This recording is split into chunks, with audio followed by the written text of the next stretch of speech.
Money talkers, welcome to my channel money talks with Payal. तो कल के दिन कैसा रह सकता है निफ्टी, उसको लेके इस वीडियो में हम बात करने वाले हैं। और अगर आपने आज का मार्केट देखा होगा तो आज का मार्केट काफ़ी ज़्यादा डिफ़िकल्ट था टू ट्रेड। ओके, तो ये मार्केट इजी नहीं था। अगर आज के दिन आपने पैसे कमाए हैं यानी कि आप इतना मान के चलो कि you are doing good. Okay, अभी अगर आप देखोगे कि पूरे दिन आज मार्केट जो है 50 डे मूविंग एवरेज के नीचे ही ट्रेड कर रहा था। जब आप ट्रेड करते हो तो 50 डे मूविंग एवरेज वाला इंडिकेटर ज़रूर से बैठाइएगा, क्योंकि ये एक आपको एक तरीके का कॉन्फिडेंस प्रोवाइड करता है कि आपका ट्रेड सही जा रहा है या नहीं जा रहा है। 50 डे मूविंग एवरेज के नीचे और फ्यूचर्स, निफ्टी फ्यूचर के चार्ट में अगर आप वी वैप लगा देते हो, उसके नीचे अगर निफ्टी ट्रेड कर रही है यानी कि थोड़ा सा ट्रेंड नेगेटिव साइड में है। तो ये एक लौता इंडिकेटर नहीं है, लेकिन ये आपको थोड़ा बहुत आपको कॉन्फिडेंस प्रोवाइड करेगा। तो अगर आप टेलीग्राम में मुझे फॉलो करते हो तो उसमें मैंने आपको सबसे पहले सुबह में 9:45 ही आपको बता दिया था कि देखो विक्स जो है वो 10% के करीब चल रहा है, which is not a very good sign for Nifty, be cautious.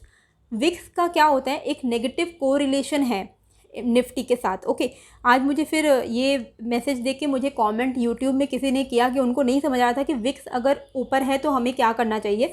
तो ये चीज़ आप मान के रखिए। देखिए, ऐसा श्योर नहीं होता है, लेकिन जनरली ऐसा देखा गया हिस्ट्री में कि विक्स और निफ्टी ये इनका नेगेटिव कोरिलेशन है, विच मीन्स कि अगर विक्स ऊपर जाता है तो निफ्टी नेगेटिव होता है, और अगर विक्स थोड़ा ठंडा हो जाता है, विक्स मतलब क्या, वोलेटिलिटी इंडेक्स, तो वोलेटिलिटी अगर कम हो जाती है तो निफ्टी थोड़ा स्टेबल हो जाता है, स्टेबल टू पॉजिटिव की साइड में निफ्टी जाती है। तो आज के दिन सुबह में ही 9:45 मैंने देखा कि 10% के आसपास विक्स है, विच मीन्स कि आज मार्केट में अचानक से ब्रेकडाउन आ सकता है। वही चीज़ मैंने आपको 9:45 बता दिया। और एक चीज़ आपको क्या ध्यान रखना चाहिए कि देखो, फ्यूचर निफ्टी का जो फ्यूचर है वो डिस्काउंटेड चल रहा था, 16,156 चल रहा था, जबकि निफ्टी 50 का जो स्पॉट प्राइस था जिस वक्त मैंने ये पोस्ट डाला था वो था 16,186। तो जितना ज़्यादा डिस्काउंटेड है तो ये भी एक तरीके का नेगेटिव ट्रेंड दिखाता है, क्योंकि देखो Nifty future ideally should not be discounted, वो प्रीमियम में होना चाहिए, लेकिन वो डिस्काउंटेड चल रहा था। तो ये भी एक थोड़ा बहुत कहीं ना कहीं इंडिकेट कर रहा था कि मार्केट में फॉल आ सकता है। तो ये चीज़ मैंने आपको सुबह में बता दी थी। हालांकि ऐसे मार्केट में ट्रेड करना मुश्किल है, क्योंकि कितना भी आप बोल दो कि डाउन ट्रेंड में जाने के चांसेस है, लेकिन बार बार इतनी ज़्यादा वोलाटाइल थी आज की मार्केट कि कभी भी जब मार्केट ऊपर जा रहा है तो लोगों को लग रहा था कि अब हमारा शॉर्ट पोजीशन हमें क्लोज कर देना चाहिए, विच इज़ फाइन। मतलब यही ह्यूमन साइकोलॉजी है, इतना डेयरिंग कोई नहीं है कि कन्विक्शन के साथ इंसान शॉर्ट करके बैठा रहे। तो ये थोड़ा सा था आज का दिन, ट्रिकी था मार्केट। ओके, एक चीज़ मैंने आपको टेलीग्राम में आज बताया है कि निफ्टी आईटी इंडेक्स में अब मुझे लगता है कि पुल बैक आ सकता है। उसके पीछे का रीज़न क्या है ना, कि वो अभी एक इम्पॉर्टेंट सपोर्ट पे आ चुका है। ये सपोर्ट से मुझे नहीं लगता है कि और ज़्यादा ब्रेकडाउन फ़िलहाल शॉर्ट टर्म में आना चाहिए। अगर आता है तो बहुत गंदा हो जाएगा, और ज़्यादा ब्रेकडाउन आ जाएगा तो फिर तो बहुत मतलब लहूलुहान हो जाएगा। लेकिन यहाँ से मुझे लगता है कि जो ट्रेंड है थोड़ा सा शॉर्ट टर्म में थोड़ा पॉजिटिव हो जाना चाहिए। और इसी को लेके देखो, बाय ऑन डिप क्या होता है, बाय ऑन डिप ये नहीं होता है कि आप हर 100-200 पॉइंट गिरने पे कुछ ना कुछ खरीदते जा रहे हो, फिर it will make no sense. Buy on dip should be on important support levels, जहाँ पे निफ्टी बहुत टाइम के बाद आ रहा है लेकिन वो तगड़ा सपोर्ट है, वहाँ पे अगर आप बाई करोगे ना तो क्या होगा, देखो अगर अब यहाँ से रिवर्स हो गया तो भी आपका प्रॉफिट है, अगर गिर भी जाता है तो आप फिर हम नेक्स्ट लेवल्स का वेट करेंगे। लेकिन ऐसा नहीं है कि हर 100-200 पॉइंट में अगर आप कुछ ना कुछ बाय ऑन डिप करते रहोगे तो जब एक्चुअल बाय ऑन डिप का समय आएगा तो आपके पास पैसे ही नहीं बचेंगे। तो वो वाला चीज़ नहीं करना है। ओके, तो इंपॉर्टेंट सपोर्ट लेवल पे है अभी निफ्टी आईटी, जहाँ से मुझे लगता है कि एक पुल बैक आ जाना चाहिए, जिस वजह से मैंने आज कुछ ब्लू चिप स्टॉक्स भी ऐड किए हैं और ITBs भी मैंने ऐड किया है, जो कि ETF है, NFT बोल रही मैं, ETF है। तो ETF भी मैंने आज के दिन ऐड किया है। तो ETF तो लिटरली 29-30 रुपीज़ का है निफ्टी का और निफ्टी आईटी का, तो वो आप आराम से ऐड कर सकते हो। शॉर्ट टर्म में पुल बैक आने के चांसेस हैं, तो लेवल थोड़े अट्रैक्टिव हैं फॉर इन्वेस्टमेंट पर्पज़ भी। बाकी 1:30 बजे भी फिर से मैंने आपको अपडेट किया, क्योंकि मार्केट उस वक्त ऊपर जा रहा था, ठीक है। तो मुझे पता था कि अभी लोगों के मन में वो कन्विक्शन जो है ना शॉर्ट करने का, वो ख़त्म हो रहा है। तो वो मैंने एक रिमाइंडर अपडेट डाल दिया कि मेरा व्यू, पर्सनल व्यू अभी भी नेगेटिव ही है, क्योंकि विक्स भी हाई है, निफ्टी फ्यूचर्स लेवल्स डिस्काउंटेड हैं, पीसीआर यानी पुट कॉल रेशियो वो भी नेगेटिव ही था। पुट कॉल रेशियो भी आप देख सकते हो। तो पुट कॉल रेशियो में क्या होता है कि अगर जैसे मेरे पास तो ज़ीरोधा अकाउंट है तो मेरा तो डायरेक्ट सेंसिबल से कनेक्ट हो जाता है, तो वहाँ पे मुझे पीसीआर दिख जाता है। अगर वो 1 से लो रहता है और स्पेशली 0.75 से भी लो है तो चांसेस है कि बेरिश मार्केट है, इंट्राडे में नेगेटिव ट्रेंड है। तो 3-4 ऐसे पॉइंट्स थे जिस वजह से मुझे लग रहा था कि नेगेटिव ही है, तो वो मैंने आपको रिमाइंडर इसलिए डाला क्योंकि मुझे पता था कि जिस वक्त मैं ये डाल रही थी ना 1:30 बजे, आपको मैं यहाँ पे दिखाती हूँ, जब 1:30 बज रहे थे तो मार्केट आई थिंक ये लेवल पे था। हाँ, ये लेवल था, ये जो ग्रीन कैंडल देख रहे हो इस लेवल पे था और ये थोड़ा सा मार्केट ऊपर की तरफ जा रहा था। ओके, तो मुझे लगा कि इस वक्त में अभी आप लोग का कन्विक्शन ख़त्म होगा शॉर्ट करने का, इसलिए मैंने रिमाइंडर डाला कि देखो मेरा व्यू अभी फ़िलहाल नेगेटिव है। बाकी आप ज़रूरी नहीं है कि आप मुझे ही फॉलो करो, पर क्या है कि मेरा काम है कि मैं अपने व्यूज़ को आपके साथ शेयर करूं। मैं ट्रेड नहीं आपके साथ शेयर कर सकती हूं क्योंकि मैं सेबी रजिस्टर्ड नहीं हूं। पहले मैंने ये गलती की हुई है, लेकिन ये चीज़ करना एक्चुअली नहीं चाहिए क्योंकि मैं सेबी रजिस्टर्ड नहीं हूँ तो मैं डायरेक्ट कॉल ले लो, पुट ले लो, ये सब नहीं बोल सकती हूँ। तो ये सब फालतू का, ये सब झमेले में मुझे पढ़ना नहीं है। पर मैंने आपको बता दिया था कि व्यू मेरा नेगेटिव है और इस लेवल ये जो एक कैंडल दिख रही है इस वक्त मैंने आपको इन्फॉर्म किया, उस वक्त बैक टू बैक 3 बड़े बड़े कैंडल्स बने और हमने आज का लो बनाया था 16,078। तो अगर आपने सुबह में भी अगर शॉर्ट नहीं किया, ठीक है, आपको कन्विक्शन नहीं था, आपने शॉर्ट नहीं किया, इस वक्त भी अगर आप कर लेते जिस वक्त मार्केट 16,200 के ही आसपास था, तो भी आपको 100 पॉइंट्स का आज के दिन प्रॉफिट हो जाता।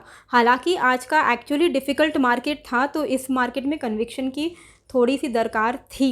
ओके, बाकी अब कल के लिए अगर हम देखें तो देखो इंट्राडे चार्ट पे ना, आज के चार्ट पे एक head and shoulder pattern form हुआ है।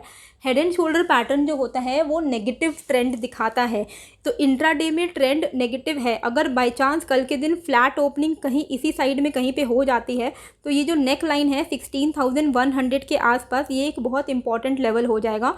अगर ये नेक लाइन ब्रेक हो जाता है तो एक अच्छा खासा डाउन ट्रेंड में हम चले जाएंगे कल के लिए, और फिर 16,100 के नीचे 16,000 एंड 15,980 ये सारे लेवल्स को हम टच करने लगेंगे। ओके, तो अगर 16,100 के नीचे अगर हम चले जाते हैं और वहीं पे 15 मिनट की कैंडल अगर इसके नीचे क्लोज़ हो जाती है तो मान के चलो कि हम नीचे की तरफ और ज़्यादा फॉल हो सकते हैं। 50-100 पॉइंट्स कर करके आप अपने स्टॉप लॉस को ट्रेल कर सकते हो, क्योंकि ये हेड एंड शोल्डर का नेक लाइन अगर ब्रेक होगा तो एक फॉल आने के चांसेस हैं। ठीक है, ऊपर के लेवल्स पे, और यहाँ पे अगर ट्रेंड लाइन भी हमने जो बनाया है ना वो भी 16,100 के ही आसपास फॉल कर रहा है, तो बेसिकली ये एक इम्पॉर्टेंट लेवल है, इसके नीचे जाएगा तो शॉर्ट आपका बन सकता है। अभी ऊपर के लेवल पे अगर हम देखें तो ऊपर के लेवल पे भी ट्रेंड लाइन प्लस ऐसा स्ट्रेट जो हॉरिजॉन्टल लाइन भी हमने लगाया है वो भी 16,190 की तरफ ही इंडिकेट कर रहा है। इसके ऊपर अगर मार्केट टिके रहता है, 15-20 मिनट का कैंडल इसके ऊपर अगर क्लोज हो रहा है तो यहाँ से क्या होगा कि नीचे के लेवल पे जो कॉल राइटर्स हैं ना, ये फिर शॉर्ट कवरिंग होने लगेगी। ठीक है, क्योंकि परसों क्या है, मंथली एक्सपायरी है, तो फिर अभी प्रीमियम डीके भी स्पीड में होने वाला है और जो मंथली एक्सपायरी वाले हैं उनको भी अभी अपना ख़त्म करना है, पोजीशन बंद करना है। तो क्या होगा, 16,200 के ऊपर अगर सस्टेन करने लगेगा तो आपको एक रैली दिख सकती है और रैली अच्छी खासी मिल सकती है, अच्छा अपमूव मिल सकता है। लेकिन कल के दिन वो ट्रेंड डे मैं एक्सपेक्ट नहीं कर रही हूँ। Trend day will be on expiry, Thursday के दिन, उस दिन एक प्रॉपर ट्रेंड डे दिखने के चांसेस है। कल के दिन भी वोलेटिलिटी रह सकती है, लेकिन 16,190 के ऊपर अगर सस्टेन कर रहा है तो 16,240, 16,290, 300, 350, 400 इन लेवल्स पे आप 50-50 पॉइंट्स के लेवल्स पे आप अपना प्रॉफिट बुक करते रहना, स्टॉप लॉस ट्रेल करते रहना। और वही नीचे के लेवल पे 16,100 इसके नीचे अगर सस्टेन करते जा रहे हैं तो शॉर्ट कर सकते हो 50-100 पॉइंट का और स्टॉप लॉस ट्रेल करते रह सकते हो। ओके, मार्केट अभी चॉपी है ना, इसीलिए अभी थोड़ा मुश्किल है कि आप इसको लॉन्ग ट्रेड्स के लिए रखो। अभी क्या है ना, लोगों को चाहिए कि बता दो कि मार्केट ऊपर जाएगा नीचे जाएगा, वो तो यार अंतर्यामी बता सकता, मैं नहीं बता सकती। मैं आपको लेवल्स बता सकती हूँ, एज़ पर द ट्रेंड जो है वो मैं आपको टेलीग्राम में बता दूँगी। जब मार्केट खुलता है तब उस वक्त ऑप्शन डेटा देख के, विक्स देख के, वीवैप देख के, बहुत कुछ देखना पड़ता है, तब डेटा पता चलता है कि नेगेटिव है पॉजिटिव है। फ़िलहाल के लिए ये बताना थोड़ा मुश्किल है, अभी आप सिर्फ ग्लोबल मार्केट देख के थोड़ा सा अंदाज़ा लगा सकते हो। ओके, और लेकिन एक चीज़ मैंने आपको बताया हुआ है कि ये जो बॉटम हमने बनाया है ना 15,744, ये हमारा 2022 का बॉटम नहीं है, ये मैंने आपको बताया है, इतना आप एटलीस्ट मान के चलिए। इस लेवल पे मैंने आपको बाय ऑन डिप करने को बोला था, मैंने खुद भी किया था, अभी भी मैं बोल रही हूँ, अगर ये सब लेवल्स पे आता है तो पहला इंस्टॉलमेंट ऑफ इन्वेस्टमेंट शुरू करिएगा 15,780, 15,800 इन सब लेवल्स पे थोड़ा इन्वेस्टमेंट शुरू करिए। लेकिन यही बॉटम नहीं है, इसके चांसेस क्यों मुझे लगता है कम है कि ये बॉटम नहीं है, क्योंकि आप देखो जब बॉटम बनता है ना तो वो बार बार उस लेवल पे सपोर्ट नहीं लेता है। तो अगर यहाँ पे आप देखो 15,744 पे 5 to 6 टाइम्स मार्केट ने सपोर्ट ले लिया है, तो ये सपोर्ट इस तरीके का बॉटम नहीं फॉर्म होता है। बॉटम जब होगा तो एक फ्लैश क्रैश, मतलब ये बॉटम टूटेगा, ये जो सपोर्ट है ये टूटेगा और धड़ाम से मार्केट गिरेगा और फ्लैश क्रैश होगा, फिर सडनली एक अप मूव आ जाएगा, वो होता है बॉटम। तो कहीं ना कहीं ये मुझे बॉटम तो नहीं लग रहा है देखने में। तो फिर भी अगर मार्केट इन सब लेवल्स पे अगर आता है तो आप ज़रूर से इन्वेस्टमेंट करिए। ज़रूरी नहीं है कि मार्केट वापस से ये लेवल पे अभी के अभी आ जाए, हो सकता है 2022 में थोड़ा लेट से आए, हो सकता है थोड़ा सा बाउंस हो जाए, क्योंकि एक रेंज में अभी हम है ना 16,400 के ऊपर अगर जाएंगे तो थोड़ा बहुत अप मूव भी आएगा। तो ऐसा नहीं है कि अभी के अभी हम एकदम लो बनाने वाले हैं, पर हाँ 2022 का मुझे लग रहा है कि अभी थोड़ा बॉटम बनना बाकी है। तो लेवल्स जो है वो मैंने एक वीडियो बनाया हुआ है कि बाय ऑन डिप सब कहते, तो डिप कहाँ पे है, तो वो मैंने एक वीडियो बनाया है, आप जाके देख सकते हो, चैनल में आपको मिल जाएगा। ओके, एफआईआई की आज के दिन की नेट सेलिंग रही है 2400 करोड़ के आसपास एंड डीआईआई की बाइंग रही है 2000 करोड़ के आसपास। अभी अगर यहाँ पे अगर हम ऑप्शंस डेटा भी देखते हैं ना तो 16,000 पे आप देख सकते हो कि पुट राइटर्स बैठे हैं, विच मीन्स कि 16,000 पे एक सपोर्ट है। तो 16,000 से नीचे टूटना ये थोड़ा मुझे मुश्किल दिख रहा है। इस यहाँ तक एटलीस्ट निफ्टी को स्टॉप हो जाना चाहिए फॉर टुमारो, ठीक है, इसको टूटने का चांसेस कम है, क्योंकि इसके ऊपर 16,000 के नीचे अगर हम कॉल राइटर देखें तो उनका ओपन इंटरेस्ट डिक्रीज़ हो रहा है, विच मीन्स कि उनको भी पता है कि 16,000 से नीचे शायद मार्केट नहीं जाएगा।